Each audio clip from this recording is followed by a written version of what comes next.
What's up, pretty people? My name is Kay, and today I'm preparing myself for what ought to be a gassy evening. Yes, you heard me correctly. I am making my 4-bean chili. So let's get to tootin'.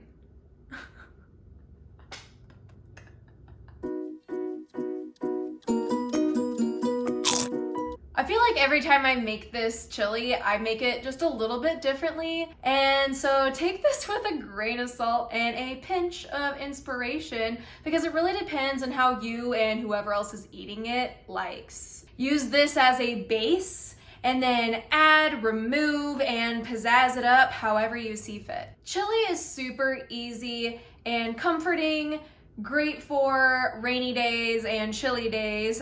Chilly days, yeah.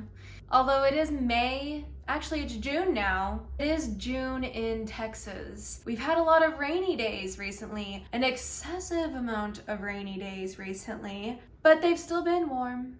Nevertheless, chili remains in my repertoire.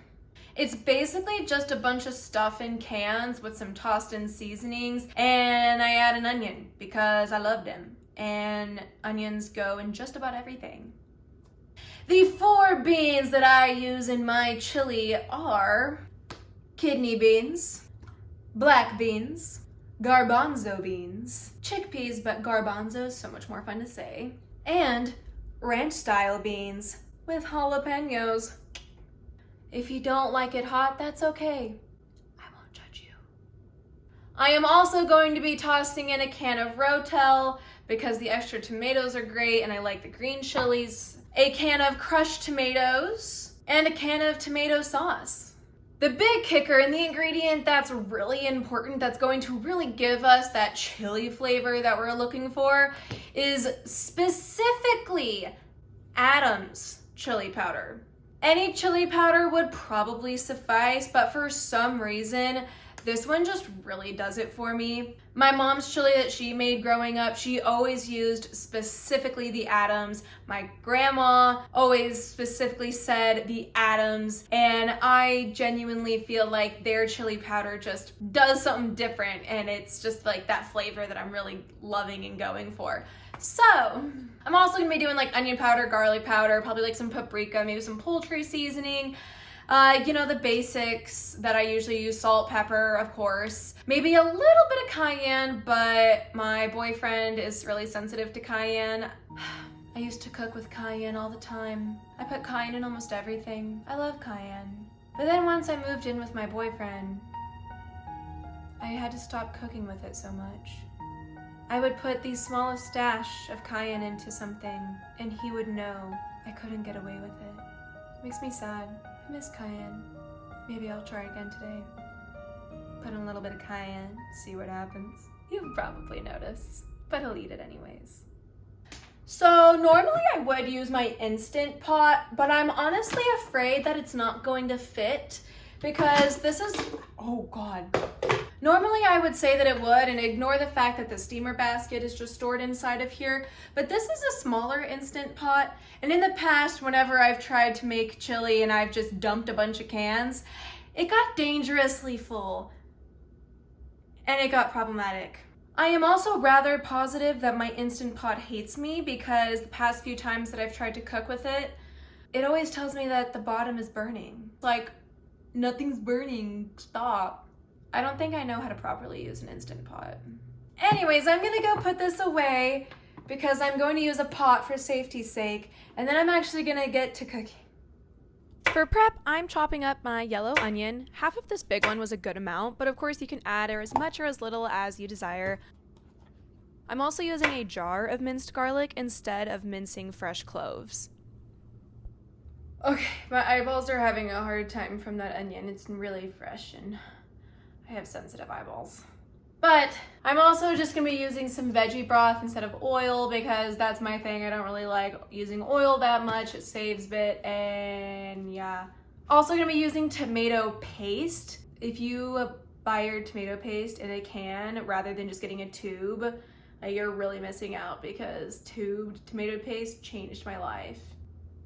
Like, squirt, squirt, boom, put it back in the fridge for later. Ugh, crazy.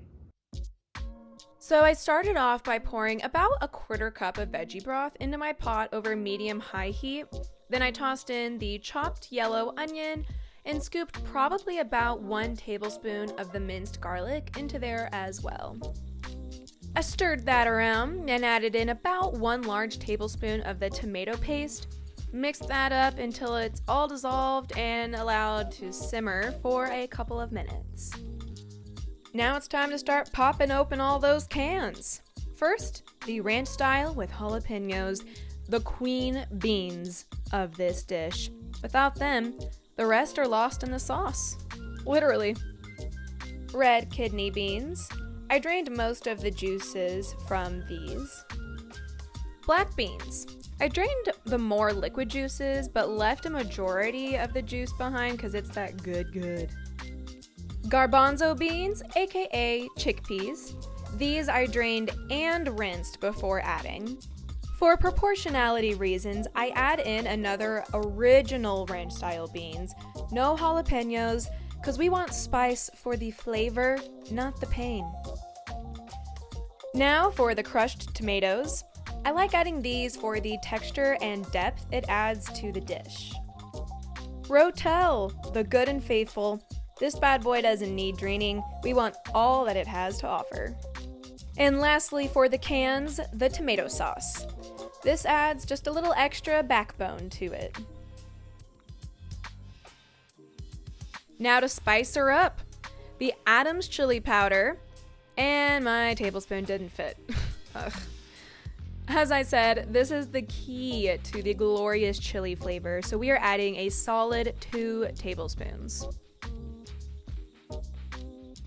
1 tablespoon of garlic powder, another tablespoon of onion powder, and I did probably about just a half of a tablespoon of paprika. Then I added what was probably about a teaspoon of poultry seasoning, then another teaspoon or so of smoked paprika for extra darkness, and I snuck in a little dash cayenne. Give her a whirl and allow to simmer on medium-low heat while stirring occasionally for about 30 minutes.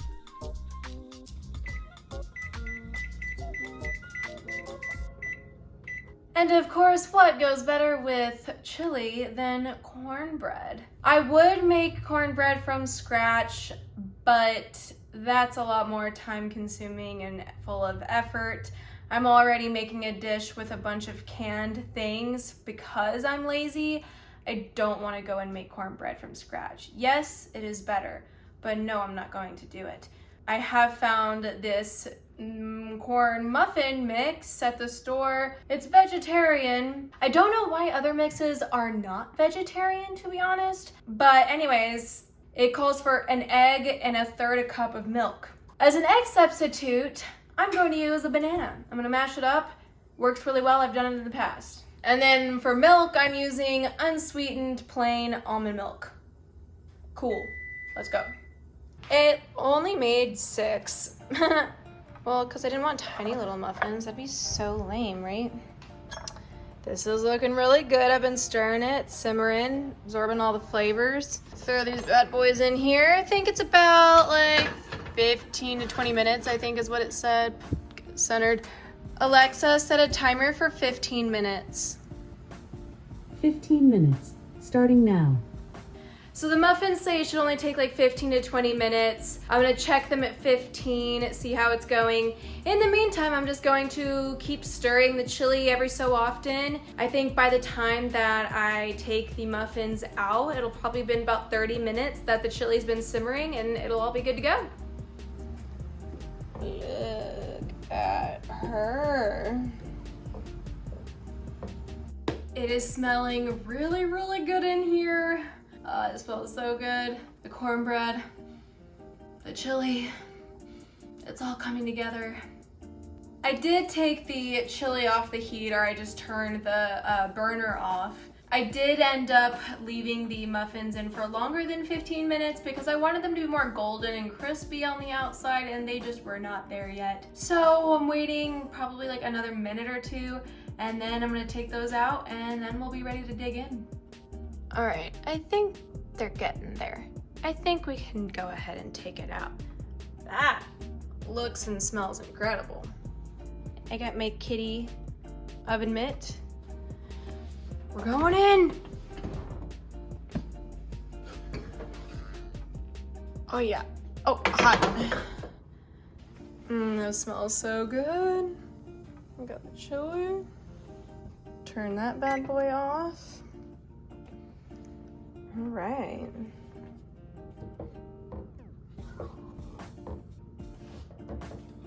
Now to serve myself up a very generous amount of my glorious concoction.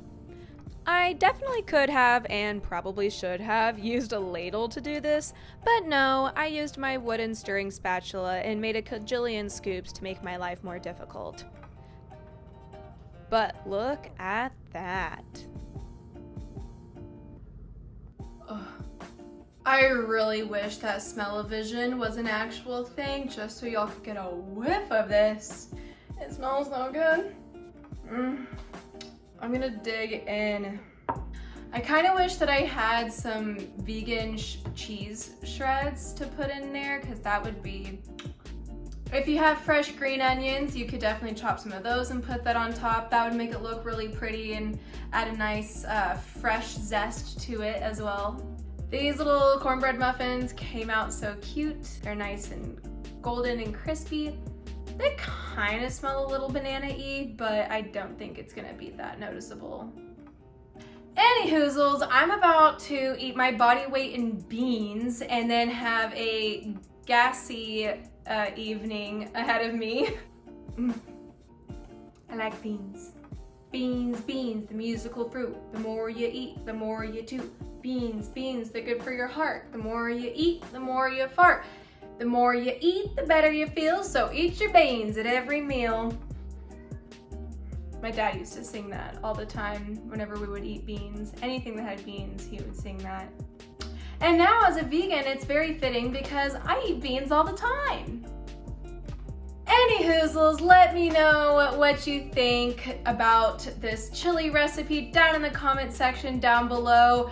What would you add? What would you remove? What would you do to pizzazz it? Let me know in the comment section.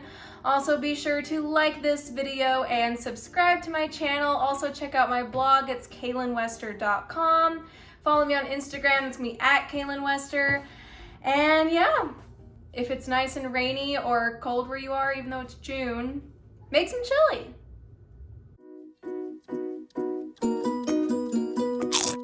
I got my muffin and I put some butter in the middle and now it's all melty. It does kind of taste banana-y, but I like bananas. I don't mind. But this, the chili came out so perfect. Oh yeah. 2 thumbs up.